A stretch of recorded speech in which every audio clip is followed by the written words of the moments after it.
Okay, everybody, first up, we have some music tech and podcasting news for you. Spotify has reported their first quarter earnings, and they're really growing their user base. They're over 500 million global monthly active users. And in related news, Grimes, the artist, has tweeted she wants everybody to take her AI voice and make songs, and she'll split revenue with people. One of the most fascinating, interesting, innovative things I've seen in the history of the music industry. I think it's going to result in some bangers. And then I have CafeX CEO and founder Henry Hugh on the show to talk about his crazy last couple of years, near-death experiences as an entrepreneur, never giving up, and just making that robotic coffee machine that you see at SFO that's actually making hundreds of thousands of dollars a year. He figured it out. One of the great dogged founders I've ever worked with, super innovative. It's going to be a great show, so stick with us. This Week in Startups is brought to you by Squarespace. Turn your idea into a new website. Go to squarespace.com/twist for a free trial. When you're ready to launch, use offer code TWIST to save 10% off your first purchase of a website or domain. LinkedIn Marketing. To redeem a free $100 LinkedIn ad credit and launch your first campaign, go to linkedin.com/thisweekinstartups. And Brilliant.org is the best way to learn math, science, and computer science interactively.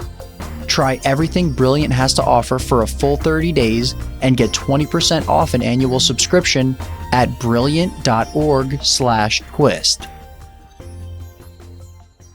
All right, big news in Spotify land. Spotify's stock is up about 10% after they reported their Q1 earnings because they exceeded user growth expectations by 15 million monthly active users. So despite the slowdown in the world and the correction, the down market, people still like podcasts and they still like listening to music. As of 2 p.m. Eastern, stock was up about 4% after that initial 10% pop. Looking at the financials, up 14% year over year, down 4% quarter over quarter. That's slightly below expectations. Their first quarter revenue, $3.3 billion. Premium subscriber revenue was 89% of the total revenue. Ad supported was 11%. Ad revenue is up 17% year over year, down 20% quarter over quarter. It's a tough time right now in advertising because when budgets get cut and you're in a down market, people maybe spend a little bit less on advertising and try to be more efficient. But then coming out of a recession or a down market, you'll see people start to ramp up their spending because they start to feel more confident in the advertising game and spending. There's a lot of emotion, I find, historically in that. So when we have these down markets, people will spend less. And then also people start canceling on the margin subscriptions that they don't need, or if they're just belt tightening generally, and you might be doing this in your life, you might look at all of your spending and maybe Spotify, you don't want to pay for ad free. You want to use Pandora or Spotify with ads or, pirate music or listen to it on YouTube with ads. They had an operating loss of 171 million, but their cash flow was positive at 62 million. So, the reason why you'll see this disparity is because you have to subtract their CapEx costs, capital expenditures from the free cash flow. And you'll have all these like non-cash expenses around CapEx, like depreciation, amortization. So you buy something and it depreciates in value over time. That kind of will explain those differences. What you really want to see is just more cash in the bank over time. User growth is the big story here. All right, so let's look at the total monthly active users in Q1. This is premium subs plus free users. 515 million MAUs. MAUs is monthly active users. And that's up 22% year over year and 5% quarter over quarter. More people are downloading Spotify and using it. And that exceeded expectations by 15 million. Not sure why that is. It could be people are coming for Joe Rogan or Call Her Daddy, things that are exclusive. But would 15 million come for that many? I don't know. It's hard to tell. Maybe people have more free time. Maybe there are some bangers out there, some great songs people want to hear. But there's not that much exclusive stuff on Spotify. There are very few services in the world that reach 500 monthly active users outside of China. So when we look at the US and just global services generally, Facebook, 2.9 billion monthly active users, YouTube, over 2 billion, WhatsApp, 2 billion, WeChat, 1 billion plus. That's a Chinese service, obviously. Instagram, 1 billion, TikTok, 1 billion, Snap. Surprisingly, Snap's doing really well in this regard, 750 monthly active users. Spotify premium subscribers, 210 million. Now, that's an even more narrow group of services. The number of services that have over 100 million subscribers, Netflix, Disney Plus, very few in the world. And so they're in rarefied air. Disney Plus has a global subscription base of 162-ish million. I'm rounding up there. Netflix globally, 233 million. I always round up. And then when you look at the average revenue per user, that's where the story comes in. So it's not enough to just look at how many subscribers they have, how much they make per subscriber. Spotify makes $4.74, $4.74. Disney is at $3.93, largely because they started with a lower pricing. And remember, globally, what we pay in the United States is very different than what people pay in India, China, or, emerging markets, let alone frontier markets. Netflix, average revenue per user is $11.70. So they're really high. They kept raising their prices over time. And they just started doing their ad-supported service. They're not releasing that number, but I think they missed, was what people said. And so it will take a little time. They expect their average revenue to drop over time as more people take the ad choice. And here's what our friend of the pod, Daniel Eck, has to say. Daniel, come back on the program. We haven't talked in a while. I don't think I've ever seen anything like it in technology, how fast innovation and progress is happening in all the really cool and scary things that people are doing with AI. Interesting. So AI is something that Spotify has been doing with their algorithm for a long time, right? One of the great things about Spotify is when you play your 2 or 3 songs, the next 2 or 3, even if you don't know the artists, are music that you might really like. And so there's going to be a lot of opportunity for Spotify to look at your behavior, look at the behavior of your friends. They've never really built out the social network on Spotify. They should probably take a second swing at that, of letting us comment. How great would it be? And I've never seen this inside of Spotify. I know you can share playlists, and somebody just invited me to a playlist where I could add songs to it. So that's an interesting social feature. But if they could build out a social graph inside of Spotify and really get that going, instead of seeing what your friends are listening to, which is a little creepy, you could start to build some AI that would say, hey, your friends are listening to this episode of this podcast, and these other episodes are related to it. And your friend graph could start to introduce you to stuff. So combining what we learn from social networks with what's trending in the world and what's actually happening inside of a podcast or inside of a song. So you could analyze the lyrics, the beat, the melody of songs and present more like it. All that stuff's really going to be interesting. If you can tell from the podcast lately, we've been doubling and tripling down on Founder University at launch. In fact, it's basically the future of our venture capital firm. And that's awesome because I'm working with a couple of hundred early stage founders really early and getting to see what tools they use. You know what tool they show up with most? They show up with Squarespace. They put up their first website instantly, quickly with Squarespace. And it's beautiful and it makes them look like $1 million. The thing you may not be aware of is that Squarespace, beyond the beautiful templates that make your company look like $1 million and that work on mobile, it's not just a pretty website. It is a powerful e-commerce platform now. And they have member areas. What's a member area? You know, people like to sell content now and premium content. It's a big business. Well, they have that built in to Squarespace and they don't take, double-digit percentages of your revenue like those other platforms do. And they also have appointment scheduling. So, if you're doing a business where you're a consultant, you want to charge for your time, well, you have scheduling built into it as well. And this is the brilliance of Squarespace. It's going to look beautiful, as you know. So here's what I want you to do. Just head to squarespace.com/twist for a free trial. When you're ready to launch, use the offer code TWIST. You save an extra 10% off your first purchase of a website or a domain. We love you, Squarespace. You know how it is. When you're a technologist, everybody in your family, your friends, your circle, your network come to you and say, hey, I got to get a website up. Can you find me a developer, a designer, a product manager? And you just say, you know what? Yes, I can find you all that and more at squarespace.com/twist. But the most interesting thing of all is what people are doing with AI-generated music. And the artist known as Grimes has told fans and artists she will let them use her voice to make AI-generated music, and she will split the royalties with them 50-50.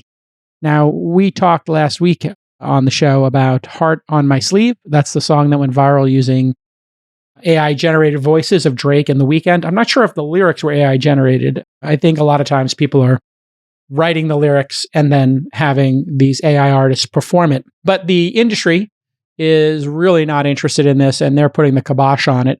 But Grimes is an independent artist, according to her tweets, and it's just an interesting turn of events that a pop star on her level is just letting people know they can have at it. She retweeted the Drake and The Weeknd story from the New York Times and says, I'll split 50% royalties on any successful AI-generated song that uses my voice. Same deal as I would with any artist I collab with. Feel free to use my voice without penalty. I have no label and no legal bindings.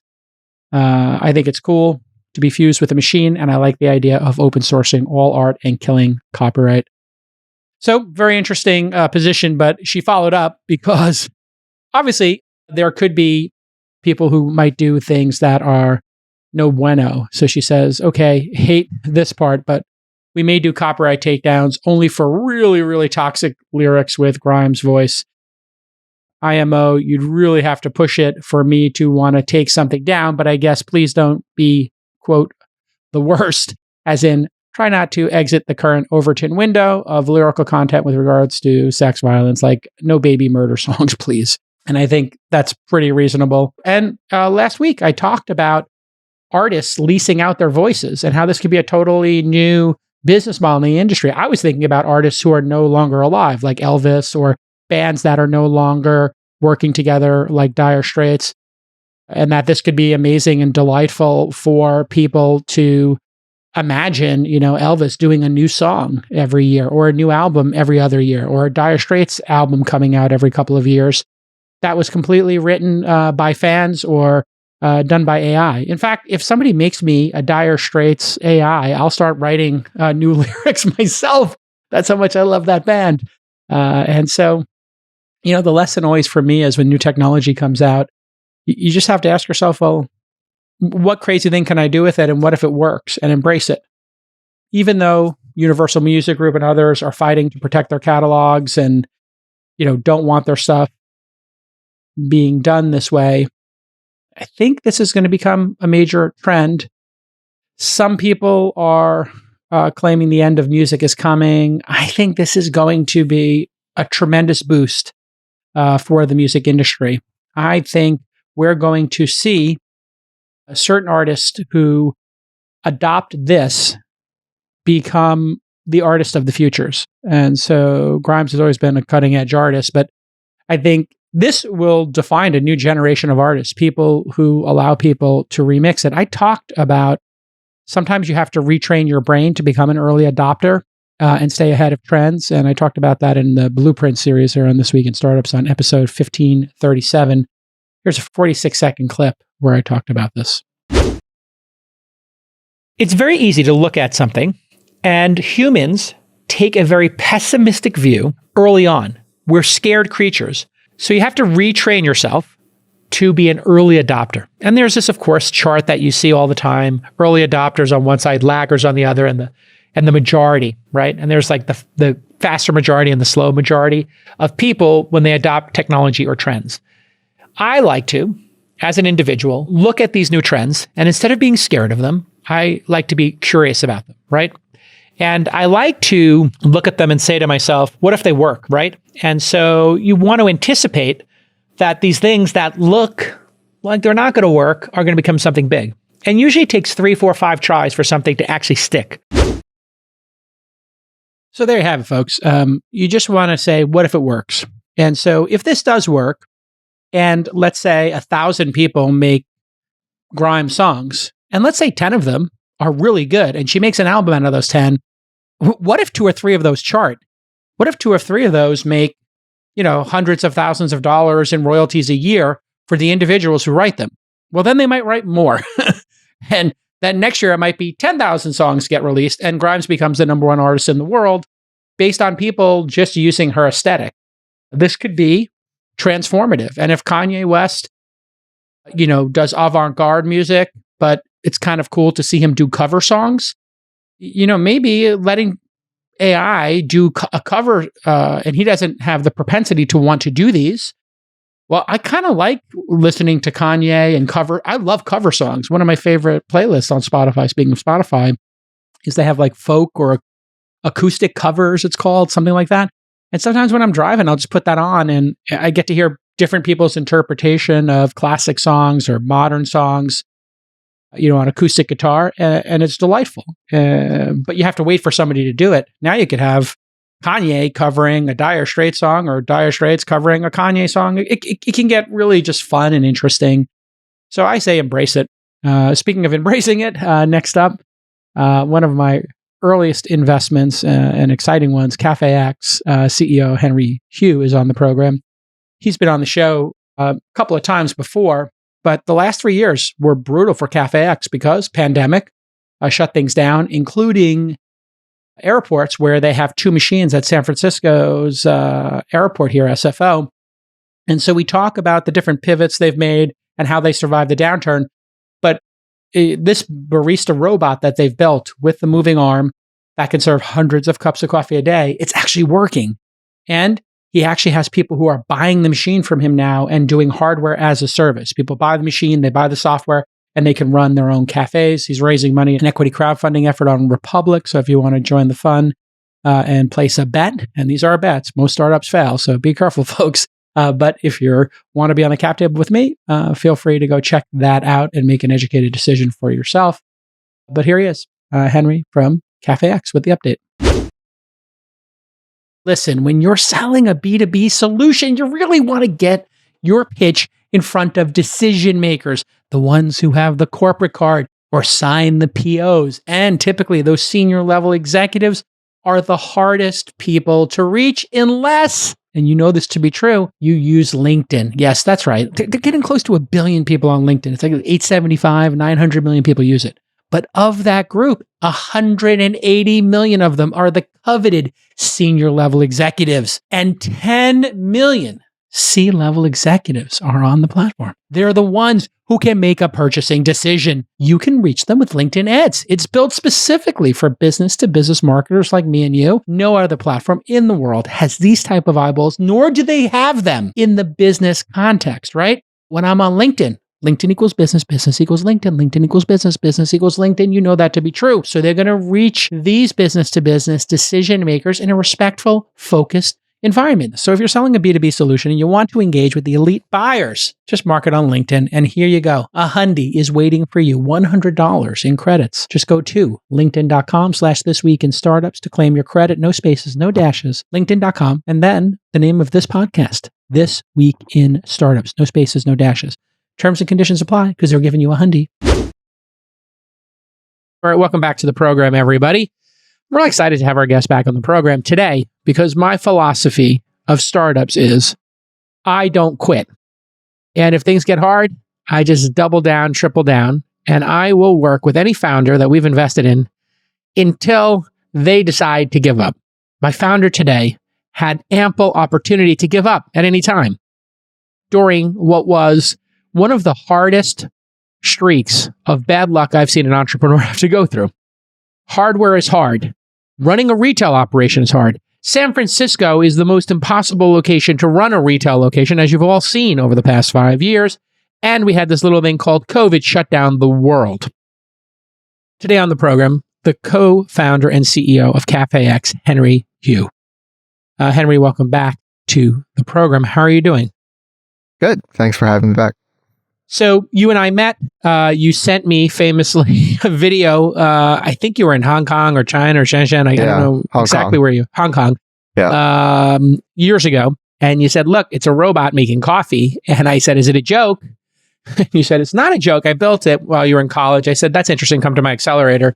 Came to the accelerator, raised a bunch of money, and you figured out how to actually do food service. And I want to put this against the backdrop of I was very excited about robots being able to make food because I knew there would be a shortage of workers. That turned out to be true. We knew robotics was going to happen.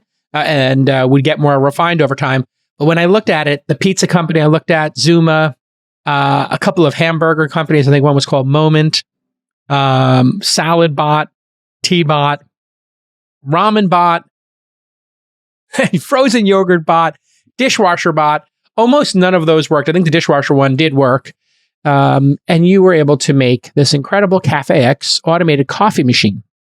Now, it took years, but I just want to let folks know, and we can play a video here. If you've ever been to San Francisco, you have 2 of these robotic coffee machines working in SFO.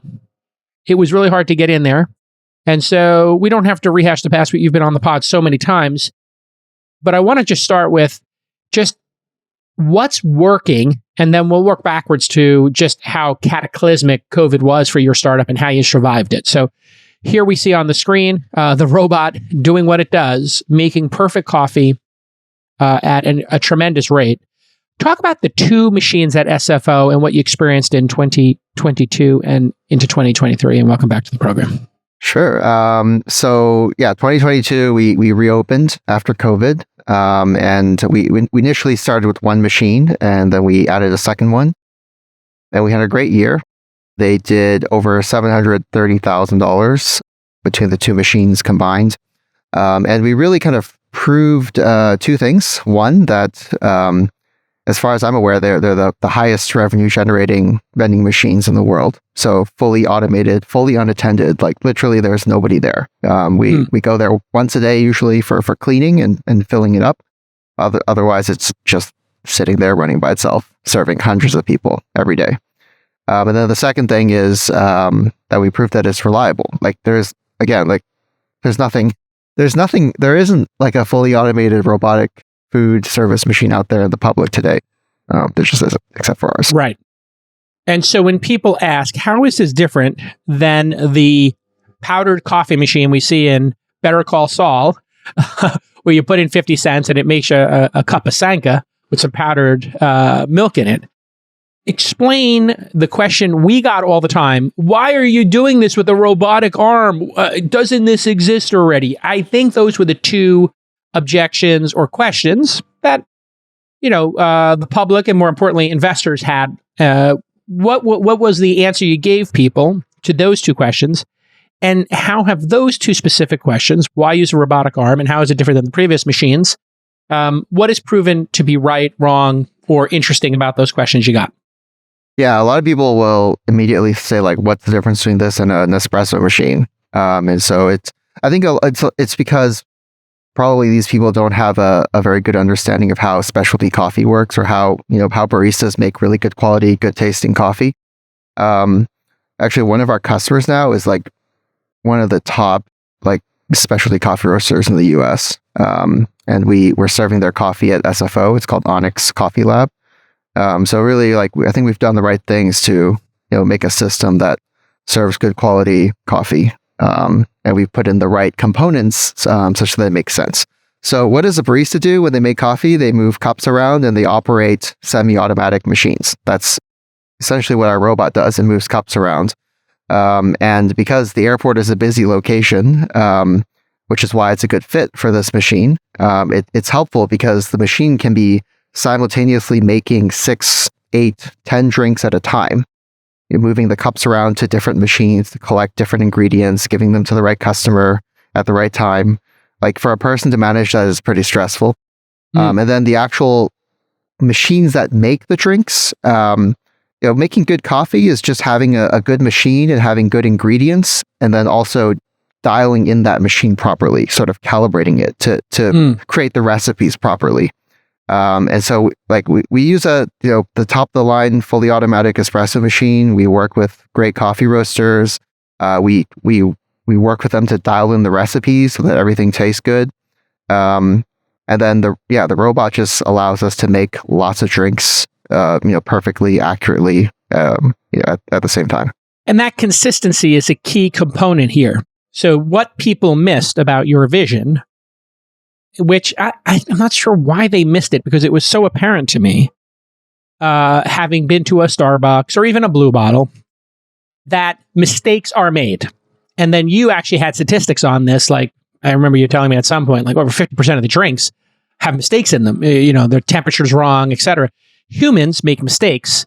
The robots infrequently make mistakes. And if it does, it tends to be, something's wrong with a piece of hardware, not the actual ordering system. Yeah. And then this ability to work in parallel without error is something that people just don't immediately grok. But when you see 4 people around the machine ordering 1 or 2 drinks each, this thing is cranking, making iced beverages from a tap, espresso-based beverages, getting ice, syrups, whatever, and it does it all quite flawlessly. So that's the consistency part. Now, why do you need a robot arm as opposed to there was a company called Brigo, which had a machine next to the SFO1 that had a conveyor belt-like system. And the cups would go along the conveyor belt. And I don't know exactly what strategy it was doing. I think it was doing more brewed coffee, like maybe a Philz or something like that. But you'll know better than me. And the coffee was, I would say, below average for me compared to the super espresso machines with the dialed-in coffee, making it perfect every time. But it wasn't terrible, but the Brigo machine was giant, and it did not have a robotic arm. It was a fixed conveyor belt system. Brigo, I believe, failed. Why did Brigo, if I'm pronouncing the company correctly, walk me through Brigo's technical decisions on hardware and your technical decisions on hardware, and versus what you see when you're in Japan? I just got back. I saw plenty of coffee machines making powder coffee. So walk through those 3 systems. So our machine at Terminal 3 in SFO is actually currently located where the Brigo machine was. Okay. Well, that's COVID. a victory. And so I think before COVID, the airport's probably still like 15-20% more passengers than there are currently. Mm-hmm. And our sales are like 3 to 4 times what the Brigo machine was doing at that same location. So I think... So there's multiple kind of advantages to having the robot arm, but maybe the first one that's most obvious is that it's fun and entertaining. Mm-hmm. That's kind of important for a product. It delights people. It draws attention. Literally every single person using the machine is on their phone taking a video or photo of it. So it kind of creates a bit of real world virality. But the other benefit to the robot is it gives us a lot of flexibility to expand the menu. And so this is something that's very important in food and beverage. Like, my background is just dropping out of college. So I am not like a multi-year restaurateur or coffee shop owner. But, we learned this kind of over time. Like, you have to constantly be adding new products, improving your menu. And so having a robot allowed us to add the tap system. It allowed us to add now cookies, candy, macarons, snacks. And it allows us to move the cup very flexibly between different components. And so we can constantly kind of build new drinks. We have this software now that allows us to create new products super easily that we built in-house. It's like very, very convenient. So we're constantly using it to add new products to the menu. So it takes, it adds complexity maybe to have the robot arm. I don't know if it actually adds complexity versus the Brigo. If I think about it, the Brigo seems, but the point is the Brigo cannot add an ice machine, the taps, and then pick up food and then hand it to people. Or like your machine does, I was delighted when last time I was there, I had something that was on the seasonal menu that was very, it was like some iced apple something. But you have the ability to go get ice from the ice dispenser. Then, because originally you didn't have ice drinks or taps. So now you get some ice, then you get the tap, you put some kombucha in the tap, but then you could also put foam over it. So I love these iced latte, matcha latte kind of drinks. And those are complex drinks from what I can see. The Brigo's never going to be able to do that. You have to rip the machine apart and start from zero almost, since it's a conveyor belt system. Yours, you pick up the cup, it gets ice, correct me if I'm wrong, hits the tap. Then there is a foam machine that's able to do the cold foam. Is that a separate machine, or is that something that super espresso machines added later? Because cold foam, is that different than hot foam? Yeah, we've always used sort of the top of the line espresso machines. We use we work with a company called WMF from Germany. They're the biggest commercial coffee machine maker in the world. So they've always had top of the line ability for the machine to do really good espresso and also milk. Milk, we have different kinds of milk. We have obviously hot and cold milk, but also different textures of foam. So there's 3 or 4 different kinds of hot foam texture, cold foam texture, and we can play around with that to create, different drinks. I think the one you had was the spiced apple tea, which we had. It was pretty good. It was like a apple flavored tea from the Tap Tower, and then we bring it over to the coffee machine and get oat milk cold foam that goes on top. And that was delicious. It was pretty popular. So and then now we compare these two systems, the Briggo conveyor belt to the Cafe X. Hey, sky's the limit. And now you compare it to powdered coffee machines. It's really just an issue of taste, is it not? Yeah, the powdered thing is, I mean, if we could put a powdered machine into our machine to, say but we'd never do that. It's just like we've selected the best equipment there is out there. We have the expertise to properly use that equipment to make good quality drinks. And then we work with good quality ingredient providers.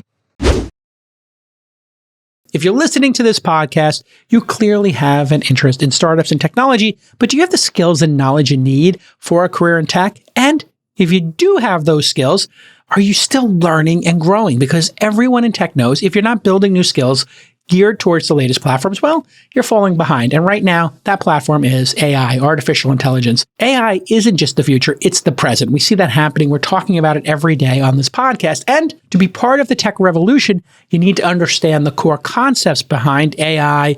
Things like neural networks, machine learning. These are complex terms. You can guess what they are, but why not go learn about these concepts at brilliant.org? This website helps users learn math, science, and computer science interactively. And right now, they feature some amazing courses geared towards AI, like an introduction to neural networks, 15 lessons in that one, and search engines, which includes 20 lessons on the core idea behind search engine technology. So here's your call to action. You can try everything Brilliant has to offer for a full 30 days by heading to brilliant.org/twist to start your free trial. And for a limited time only, Twist listeners will get 20% off an annual subscription. I'm an investor in the company. It's a brilliant company, and I really want you to try it. For you and your company, for kids, college, everybody in between, everybody should get smarter. Let's all get brilliant together. Brilliant.org/twist for 20% off today. Okay, now the company, let's go to the pivot you made. We, in the early days of experimenting with the company, tried to open some locations. San Francisco, the Metreon, people remember Market Street, etc. And the goal was always to get into some airports. Finally got into airports. That's not an easy task to get into an airport, correct? Yeah, that took a few years. Yeah. And the hardware takes a couple of years. Yep. And retail takes a couple of years. So we have proven now that a machine can do hundreds of thousands of dollars in revenue a year with, 30 minutes of cleanup a day and restocking an hour. What does it take on 60 average? Yeah, it's between 30 to 60. At the airport, it's particularly dusty just because of how many people there are. So we actually have to spend a little more extra time just wiping things down. Okay, so the idea is a full-time person who worked an 8-hour shift, getting paid $30 an hour, would be able to clean a machine an hour, no problem, in an airport. Yeah. So less than an hour. I'm rounding up, thinking at some point the person is a little bit lazy. You get some. I always do it in 32 minutes. That's my record. You do it in 30, and I know you do it yourself. We'll get to that in a minute.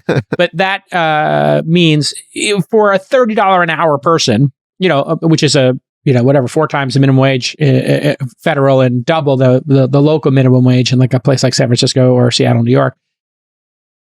For double what a Starbucks barista gets paid, you can clean the machine, and then these machines on average can do a couple of 100 cups a day, no problem. Yep.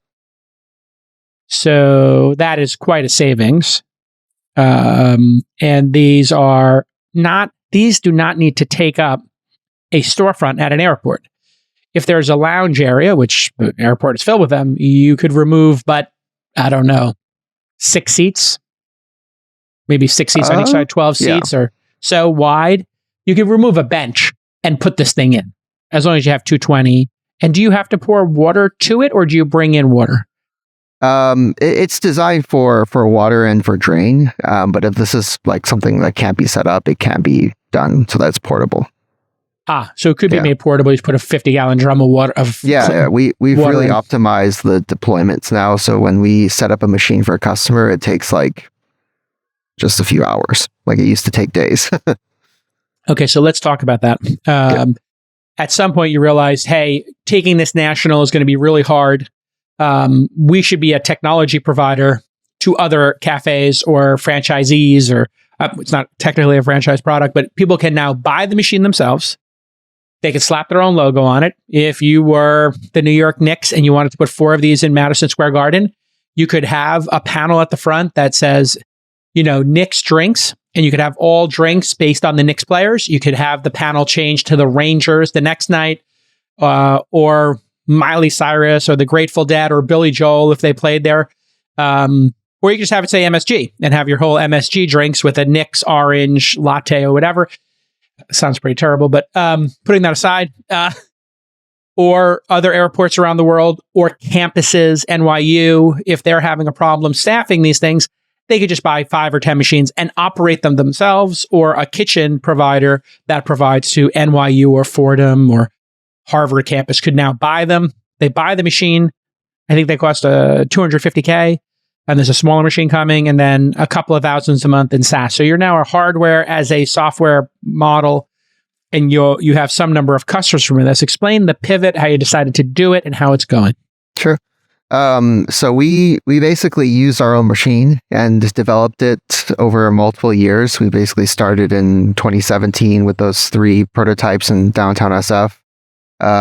We served over 300,000 paying customers. And so when we were running at the airport in 2022, at that point, we were like, this is a very reliable machine. And it's something now that we've optimized everything, the hardware, the software, the experience for operators to operate the machine to a point where like anybody could operate it. So we started selling to other businesses as a white label solution. We've customized the machine with different finishes, branding. We customized the ordering app as well. And last year we shipped to 5 of our first B2B customers, a few notable Fortune companies, big consulting companies, and they're using it. We're not going to say the names here. They're testing them or something. Yeah. Okay, great. Yeah, so we delivered to 5. The farthest one that we shipped to was in Dubai. And that machine's also doing great. It's doing about the same as the San Francisco airport in terms of performance. And then this year, we're building more machines. There's one here behind me that we're shipping out soon. We already have orders for 10. So wow, fantastic. Yeah. And the pricing on this current model, and then you're always trying to reduce price on the original prototypes cost $1 million to make, probably all in. What is the price now in terms of what we're selling it for? We'll assume there's some profit margin in there. You don't have to say specifically what it is, but you can maybe talk a little bit about what a customer can expect in terms of buying this, and then what it would look like over 10 years. Because I think for some people, it's an economic decision they want to make into a business. For some people, it's a convenience. This is something you have in your high-rise tower, and now you've got a 24-hour barista going, because this thing can run 24 hours. I mean, it's pretty amazing. Or a college campus, or a museum, or a corporate environment. Yeah, so for people An amenity, rather, is what I would say. For people that want to start like a coffee business, it's about the same price as opening a coffee shop. It might be a little higher, but you have the benefit of being able to move it over, if there's an issue with the location. The machine's going to last for 15, 20 plus years. We use all the best commercial, industrial, hardware in there. So it's going to last a long time. And then, for in the amenity case, it's great for companies to be able to add a cafe that's got extended hours, that's super reliable. And for the people that have to manage the catering operation, like they don't have to go out and hire a team of people to run the machine and have to deal with people quitting, being late, not showing up. It's just super convenient. Literally just one day, move it in, plug it in, and it starts. You have a full-on automated coffee shop. And break down the costs, what people would it cost to buy it, and what the weight's like right now. Our list price is $285,000, and that's fully loaded, including customizing the machine and white labeling the software. And that includes the shelf, which is an accessory that you can use for selling cookies and snacks, basically any retail item. We have a customer now that's going to be using it for selling coffee beans because they're a coffee roaster. Makes a lot of sense. Coffee beans are high margin. If you're selling, a $20 pound usually it's $20 a pound for this like high end coffee. I see it's like $18 for 12 ounces. They seem to be playing a little game with me because I look at it and say, oh, it's $18 a pound, and it's actually $18 for 12 ounces or 14 ounces. Nice. There's some really special ones that are like $200. Yeah, I don't know if we need to go there, but that would be incredible for them, because if you're walking home and this thing is running at 10 o'clock at night and you forgot to buy beans, you can just pick it up right there and they're fresh roasted, etc. And the software then, they can have their own app, or do you have to use the Cafe X app? Can you produce an app? So if I was a coffee brand, if I'm, is it Intelligentsia or, one of those brands, if I wanted to put these in 10 locations in airports and I wanted to try to get those franchises for, high quality espresso and really as marketing to sell my beans, can I have my own app that does that? Yeah. Or do you have to use a Cafe X app? So we've built our software to support, operating this machine a bit like a mix of like the Tesla app plus Shopify. So it's kind of like, created in a way such that a customer can customize their the look and feel of their customer facing mobile ordering app. And by the way, it's a Flutter web app, so you don't actually have to download anything. You just scan a QR code and you can order in seconds. And then we have the kind of back office dashboard, admin software where you can customize the menu, manage the prices, the photos, create new products. We've built all of that out. So like literally anybody can run it, and it just takes a few hours of training. Amazing. And so it was a tough COVID period. Company came within inches of its life, I think. You had to struggle multiple times, which, by the way, I know a couple of other companies in the hardware business, rocket ship companies, car companies, and even software companies, Airbnb, marketplaces, that all have come and had these near-death experiences. You've been able to basically thread the needle here and survive. Now you're raising an equity crowdfunding. Explain the equity crowdfunding that you're doing. Sure. Yeah. Having the machine at SFO is gets a lot of exposure to a lot of people. We just got a lot of requests for people that were interested in investing in the company after using the machine, and also customers that bought machines that also are interested in investing. So we thought this would be a good opportunity for people to do that. Amazing. And running the systems in San Francisco was extremely difficult. We had multiple. The number one issue we had, I think, in San Francisco was vandalism. Am I correct? It definitely happened a lot. Like we'd have the storefront glass completely smashed for graffiti, or crazy people coming in and hurting our customers. So yeah, just the typical stuff that you hear about in the news. But I'm glad we're not dealing with that. The airport's a very safe place. Well, and there was also, to be clear, we had a lot of also regulations to deal with. People didn't know what box to put this in. Is it a vending machine or is it a food service? So the regulations in some locations, San Francisco, I think included, there's fresh milk in here. Can you have fresh milk without a human being there? All these like edge issues started to come up, but you've been able to work through those and navigate those, just like Uber, Airbnb, and other companies have been able to navigate these kind of issues. Yeah. We've gotten pretty good at working with these regulations.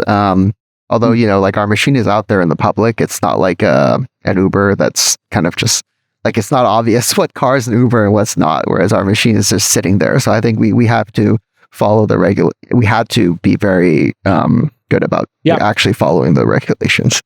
Well, you have health inspectors coming, you have landlords that have to use this. And so, massive congratulations. I think just being able to weather the COVID storm and how hard it is to do a hardware company. I'm just so impressed that you didn't give up. And so I'm really thankful as an investor in the company that you've continued to fight. You can go see the equity crowdfunding. And you can, if you're a civilian and you want to invest in the future, go to republic.com/cafe-x. Disclaimer, disclaimer, disclaimer. Most startups fail. This one almost failed 3 or 4 times, like all startups. And I've had failed startups, but still grinding away. And you can go see the machines in San Francisco. San Francisco Airport must be delighted that there are more coffee options that don't have 30 people online. I mean, that was the big problem in SFO for me. That airport had, at a peak, was really crowded. I think it's probably 20 or 30% off its peak now that San Francisco isn't such a destination. Is that about right? Or is it back up to pre-pandemic levels? I think it's less than 20%, but it's still down a bit. Okay. Yeah. But yeah, that's why the airport wanted us there, because they had crazy long lines for coffee. So we're helping with that. I think, there's also this struggle when you come to the airport. You can't bring a beverage through security. Yeah. And so when you get past security, there's a lot of great options. When you're before security or you're at baggage claim, typically there are no options. And I just think every baggage claim area should have this at every airport, just as a starting point. Because when people come out of baggage claim, they may be getting in a car, they want to have a nice refreshing beverage, maybe they need a little pick-me-up, it's the morning. Have you had any discussions with people about that specific insight, or it's just a theory I have? But that seems like a wide open blue ocean. You're not competing against Dunkin' Donuts or Coffee and Tea Leaf or Starbucks. Yeah. For space by the gates, which obviously is a captive audience. But man, you get all those people leaving. Everybody's got to go. Almost everybody gets a bag. So, Yeah, I think it's a great opportunity. There's a number of our customers that are looking at, airport locations. So maybe that's something that they'll find. But like for now, like one of the reasons that we have survived is because we have decided just to focus on a few things. And so right now our sole focus is building machines for customers. Right. So that's all we're focused on right now. And that's enough when you think about it. If the customer is focused on the location, the operation, and the menu and the brand, that's all off your plate. And then you focus strictly on adding features to the robot and to the, the hardware stack and refining the software. I think that's a good trade of services. You don't have to, be thinking about how somebody's going to use the car. Right. You just have to worry about making the best car possible. And that's kind of where you're at now. Yes. Although a lot of the customers do, like our menu, our Cafe X menu at SFO has been pretty successful. So actually a lot of people want to just do the same thing. So for now, we're just sharing it with people, but I think there's some opportunity for maybe franchising in the future. I have to say, the menu seems to change on a pretty frequent basis. Are you driving that yourself personally? And then how do you come up with these ideas? And then when is asking for my 3 daughters, when is a boba option coming? Because if you have all this flexibility, they just love going to get a boba. I could see you ripping everything out of this machine except the taps and then adding boba and, lychee jelly, and I don't know, all the stuff my daughters are putting in this thing. All I know is I walk out with $8 per drink. Yes, we're a super small team, so I do the menu myself, and just like stand there and mix things and come up with things that I think taste good. But for boba, so boba is the difficult part about boba is the tapioca pearls or the boba itself. Like that stuff is, you have to cook it and then it only lasts for a few hours. Otherwise it starts to get kind of hard or too soft. So it's hard to manage that. However, we are working actually on a topping dispenser that replaces where the pastry shelf goes currently. So the robot would be able to scoop, toppings and put it into cups. And then we already have the tap tower and the ice and the syrups and the different kinds of cream and milk foam. Like we have everything so already. So a topping might there. be, hey, here's some whipped cream, or here's some like more like the caramel, like the lychee jelly, or okay, that kind of stuff. popping boba, that kind of stuff. The stuff that is shelf stable. Yeah, you just More keep stable? it keep it cold, and it's good for the whole day. Whereas the boba that the squishy black boba, that stuff is like if there was a cafe that had staff there, and this machine was integrated as part of the cafe or the boba shop, that could make a lot of sense because they have someone there to cook it and to replace it every few hours. But for a fully automated location, probably makes more sense to do like the popping boba. Yeah, that's interesting. Is that's more really stable. Good. Yeah. Oh yeah, if actually given the choice, my daughters go for the popping boba more than that. So there's your solution right there. Is hey, listen, if you like the gooey boba, that's not us. But if you like the popping one, hey, we can just drop it in there. Yeah, I think that's it's one of the great things about having a successful startup like you do now, and you've proven out the concept, is people's minds go crazy. What other ideas have people started to ask you about? Because when you see the 4 taps in there, it doesn't take a genius to think, kombucha, teas, what else can come out of a tap? Yeah, I think there something we kind of want to do is to make like a system that's just for like different kinds of mixed cocktails and beer on tap.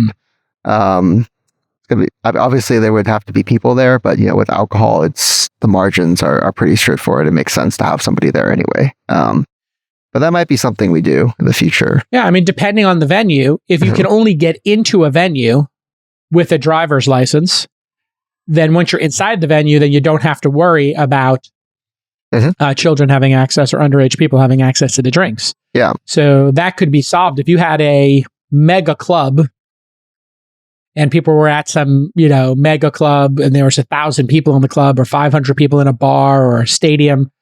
Yeah, there could be a way to do that where kids wouldn't have access to it. Or you could literally just have a concierge on the side checking people's IDs as they collect their beverages.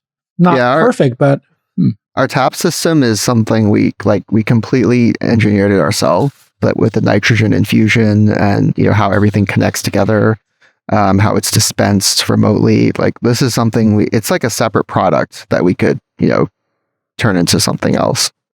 All right, well, there you have it, everybody. If you've got a crazy idea and you want to do something big with Henry, if my dream has always been that one of the big Dunkin' Donuts, Starbucks, Intelligentsias, some big, and even a legacy brand would be amazing. If Illy or Chuck Full of Nuts or whoever decides, we really want to, get into the retail space in a major way to build our brand and to make money and have a larger footprint. I've always dreamed that somebody like that would say, you know what, give us 100 machines, give us 250 machines a year. And let us handle the branding because we've got the best espresso in the world. Now, a Starbucks or a Blue Bottle, they seem, and I don't want you to comment anybody specific, but just from my perception, there seems like there's a collection of brands that are precious about the barista experience. But I think there's also an equal number of brands that just want people to be able to get a cup of coffee without waiting 20 minutes. Yeah, but I think there's like, even if you wanted to have, some baristas, as part of the experience, our machine can still add a lot of value because it's possible to have it like sort of collaboratively work with baristas so that those baristas can focus on, things that take lots of practice and training, like doing nice latte art or making food products and serving that to customers. So you could still kind of integrate our system into a concept that has people or staff serving customers, but you would just have less of them, or you'd be able to have higher output. Yeah. So anybody, Henry, what's your email? Best email for you, or for people to email if they want to do a partnership? Yeah, I'd love to see if anybody knows anybody in the coffee business. One of the great ways to help startups is to just email the CEOs or people at companies like that and say, wow, you should check out this episode. This seems really interesting. So what's your best email or the best email for partners? h@cafexapp.com. CafeXapp, yeah. At CafeXapp. No spaces, no dashes.com. All right, Henry, continued success. Keep grinding. I see you're in the laboratory right there in your warehouse somewhere by SFO in southern San Francisco. You're in the lab, and that's it. It's been great to back you as a founder and watch you grow into this CEO position and just never giving up and the grit. You have my respect. A lot of founders I know, they hit 1, 2, 3 bad beats. You hit 5, 6, 7. It's hard. And I've seen a lot of them fold, and I saw you double down. So continued success. And we'll see you all next time on This Week in Thank you. Startups. Bye-bye.